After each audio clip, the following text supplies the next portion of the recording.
You are watching Grace Television.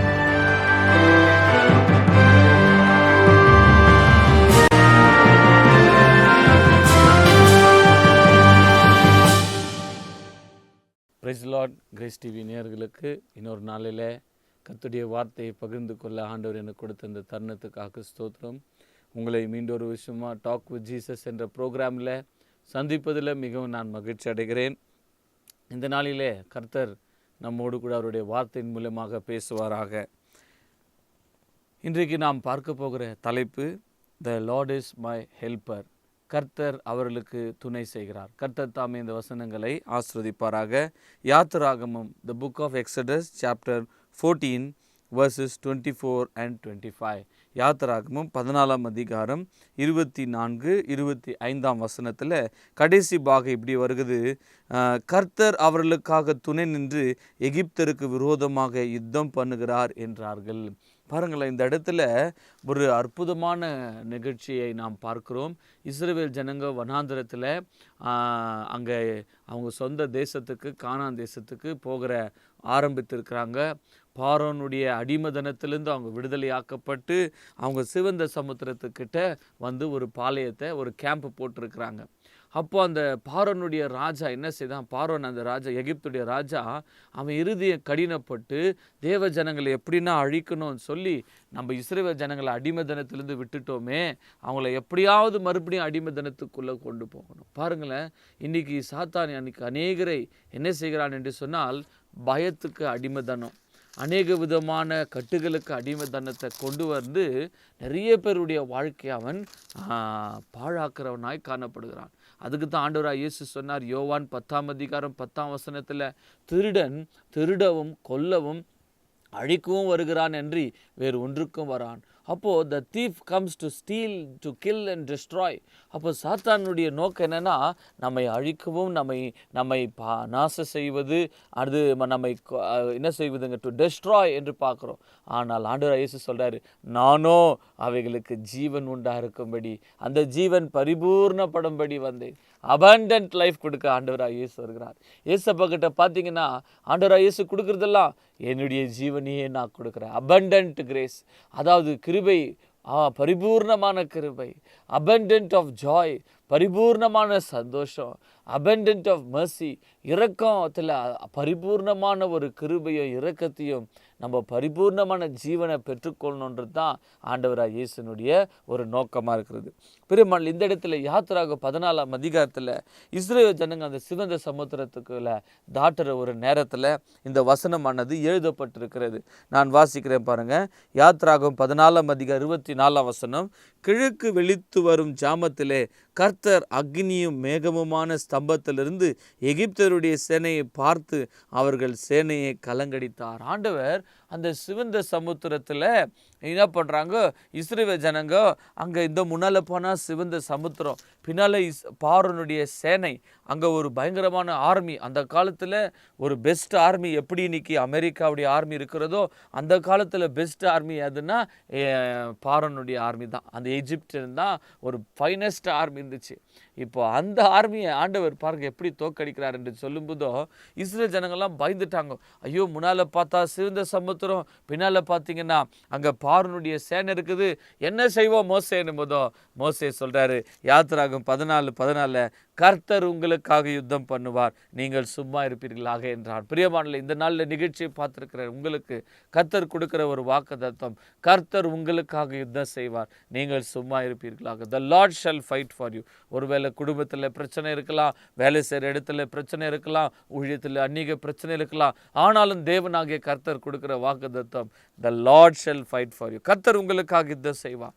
எப்படி யுத்தம் செய்தார் பாருங்களேன். அந்த இடத்துல மேகஸ்தம்பம் வந்து இருக்குது நாம் பார்க்குறோம். அந்த மேகஸ்தம்பம் என்ன செய்கிறது? 19 வசனம், அப்போது இஸ்ரவேலின் சேனைக்கு முன்பாக நடந்த தேவதூதனானவர் விலகி அவர்களுக்கு பின்னாகி நடந்தார். அவர்களுக்கு முன்னிருந்த மேகஸ்தம்பம் விலகி அவர்கள் பின்னே நின்றது. பாருங்க, அங்கே இஸ்ரவேல் ஜனங்க போகும்போதெல்லாம் ஒரு மேகஸ்தம்பம், அவங்க போகும்போதெல்லாம் அந்த பாதுகாப்பு. அப்போ அந்த மேகஸ்தம்பம் போகும்போது அவங்க பார்த்துனே போகிறாங்க. இப்போ இந்த மேகஸ்தம்பம் முன்னால் இருந்து பின்னால் போயிடுச்சுங்க. ஏன் பின்னால் போச்சுன்னா, ஆண்டவர் பின்னால் நின்று சத்துரு பின்னால் வந்து கொண்டு இருக்கிறான். அதனால் ஆண்டவர் வந்து பின்னால் நின்றுட்டார். மேகஸ்தம்பம் பின்னால் வந்து நின்றுட்டு என்ன பண்ணாருங்க, அந்த 20ஆம் வசனம் யாத்திராக 14:20 எல்லாரும் நீங்கள் வாசிக்கலாம், டிஸ்பிளே ஆகும் ஸ்க்ரீனில். அது எகிப்தரின் சேனைக்கு இஸ்ரவேலின் சேனைக்கும் ராமுழுது ஒன்று சேராதபடிக்கு அவைகள் நடுவில் வந்தது.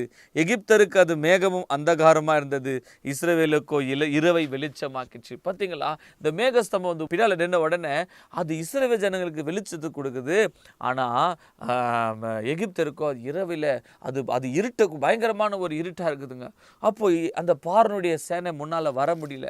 பிறகு அதாவது ஏர்லி மார்னிங் டைம், அதிகாலை நேரத்தில் இஸ்ரவேல் ஜனங்க ஆண்டவர் என்ன பண்ணிட்டாரு, அந்த சிவந்த சமுத்திரம் 2ஆ பிளந்த உடனே மோசே கோலை நீட்டுறாரு. சிவந்த சமுத்திரம் 2ஆ பிளந்துச்சு. இஸ்ரவேல் ஜனங்கள்லாம் சந்தோஷமாக நடந்து போகும்போதோ இப்போ அந்த பார்வனுடைய சேனை அவங்கள என்ன பண்ணுறாங்கன்னா பின்னால் ஃபாலோ பண்ணுறாங்க. எதுக்கு? இஸ்ரவேல் ஜனங்க அந்த சமுத்திரத்தை தாட்டி போனாங்கன்னா நம்ம அங்கே போய் அவங்கள அழிக்கலாம்னு சொல்லிட்டு. பாருங்கள், சத்துரு விடாப்பிடியாக தேவ ஜனங்களுக்கு விரோதமாக வருகிறான். ஆனாலும் பயப்பட தேவையில்லை, கர்த்தர் அவர்களுக்காக துணை செய்தார். பாருங்கள், ஆண்டவர் என்ன பண்ணார் தெரியுங்களா, அந்த மேகஸ்தம்பத்திலிருந்து எகிப்தரை பார்த்து அவருடைய சேனையை கலங்கடித்தார் என்று வேதம் 24ஆம் வசனத்தில் சொல்லுது. அந்த இஸ்ரவேல் எப்படி கலங்கடித்தார்? அவர்கள் ரதங்களில் இருந்த உருள்களையும் கழுலவும். பாருங்கள், அந்த காலத்தில் மாட்டு வண்டிக்கும் சரி குதிரை வண்டிக்கும் சரி ஒரு அந்த வீல் சுற்றுற ஒரு ராக்சல் மாதிரி ஒன்று வராங்க, அதெல்லாம் கட்டிட்டார். அந்த வீல் ஓட முடியல, அவங்களால அந்த ரதத்தை கொண்டு போக முடியல. அப்போ என்ன நடந்துச்சு? அவங்க சொல்கிறாங்க, அந்த எகிப்தர் சொல்கிறாங்க, அவர்கள் ரதங்களை வருத்தத்தோடு நடத்த பண்ணினார். அப்பொழுது அப்போதான் எகிப்தருக்கு புத்தி வருது, இஸ்ரவேலரை விட்டு ஓடி போவோம், நம்ம தேவ ஜனங்களை விட்டு ஓடி போயிடலாம். ஏன்? கர்த்தர் அவர்களுக்காக துணை நிற்கிறார். பிரியமானவர்களே, இன்றைக்கு எப்பேர் பெற்ற யுத்தமாக இருந்தாலும் சொல்லி எகிப்தருக்கு விரோதமாக யுத்தம் பண்ண கர்த்தர் நமக்காக யுத்தம் பண்ணுகிற தேவனாக இருக்கிறார். பிரியமானவர்களே, கர்த்தர் நமக்கு துணை செய்கிறவராக இருக்கிறார். He is our helper. எந்த பிரச்சனையாக இருக்கலாம், எந்த போராட்டமாக இருக்கலாம், என் தேவனாகிய கர்த்தர் ஆண்டவராக இயேசு சொல்லுகிற ஒரு வார்த்தை, நான் உனக்கு துணை செய்வேன். I will help you. ஏசாயா 41ஆம் அதிகாரம் 10ஆம் வசனம் ஒரு அற்புதமான ஒரு வாக்குத்தத்தம். நீ பயப்படாதே, நான் உன்னோடு கூட இருக்கிறேன். ஐசியா 41:10. Do not fear. நீ பயப்படாத, நான் உன் கூட இருக்கிறேன். திகையாதே, நான் உன் தேவன். நான் உன்னை பலப்படுத்தி உனக்கு சகாயம் பண்ணுவேன். என் நீதியின் வலது கரத்தினால் உன்னை தாங்குவேன். ஹல்லேலூயா. பார்த்தீங்களா, நீ பயப்படாத, எந்த பிரச்சனைக்கும் நீ பயப்படாத. ஏன்? நான் உன் கூட இருக்கிறேன்றார் ஆண்டவர். நம்ம கூட இருக்கிறாருங்க. பிரியமானவர்களே, எங்கே இருக்கிறார் ஆண்டவர்? பாருங்க, எபேசியர் 4ஆம் அதிகாரத்தில் எனக்கு ஒரு அற்புதம் பிடித்த ஒரு வார்த்தை. எபேசியர் 4:6 சொல்றாரு, எல்லாருக்கும் ஒரே தேவனும் பிதா உண்டு. நம்ம எல்லாருக்கும் ஒரே தேவன், ஒரே பிதா தான் உண்டு. அவர் எல்லோர் மேலும், அவர் எங்கே இருக்கிறாரு? நம்ம எல்லார் மேலும் இருக்கிறாரு. எல்லாரோடும் ஒருத்தரோடு இருக்கிறார். பிரியமானவர்களே, உங்கள் எல்லாருக்குள்ளே இருக்கிறார். எங்கே இருக்கிறாருங்க? பரமபிதா நம்ம மேலே இருக்கிறார், நம்ம கூட இருக்கிறார், நம்ம உள்ளத்திலே இருக்கிறார். எதற்காக? நமக்கு உதவி செய்ய. நம்ம அவருடைய பிள்ளைங்க இல்லையா? ஏசாயா 41 சொல்கிறாருங்க, நான் உன்னை பலப்படுத்தி உனக்கு சகாயம் பண்ணுவேன், என் நீதியின் வலது கரத்தினால் உன்னை தாங்க. I will help you. ஆண்டவர் சொல்லுகிற வார்த்தை என்னன்னா, நான் உனக்கு சகாயராக இருக்கிறேன், நான் உனக்கு கேடகமாக இருக்கிறேன். So such a great God. பெரிய தேவன் நமக்கு சகாயராக இருக்கிறார். என் பக்கத்தில் 1000 பேரும் என் வலது புறத்தில் 16 பேர் விழுந்தாலும் அது நமக்கு அணுகாது. ஆபத்து காலத்தில் தேவன் நமக்கு உத்தரவு கொடுத்து சகாயராக இருக்கிறார். சங்கீதம் 121ஆம் அதிகாரத்தில் கூட ஒரு அற்புதமான வசனம் உண்டு. சங்கீதம் 121 அங்கே ஒரு வசனம் வந்து பார், 7ஆம் வசனம், கர்த்தர் உன்னை எல்லா தீங்குக்கு விலக்கி காப்பார், அவர் உன் ஆத்துமாவை காப்பார். நம்முடைய ஆண்டவர் நம்மை காக்கக்கூடியவராக இருக்கிறார், நமக்கு துணை செய்கிற ஒரு தேவனாக இருக்கிறார். பாருங்க, 1 சாமுவேலில் ஒரு வசனம் உண்டு 7ஆம் அதிகாரத்தில். அங்கே சாமுவேலுக்கு, அங்கே இஸ்ரேல் ஜனங்களுக்கு ஒரு பெரிய யுத்தம் வருது. அந்த டைமில் ஆண்டவர் ஹெல்ப் பண்ணுறாருங்க.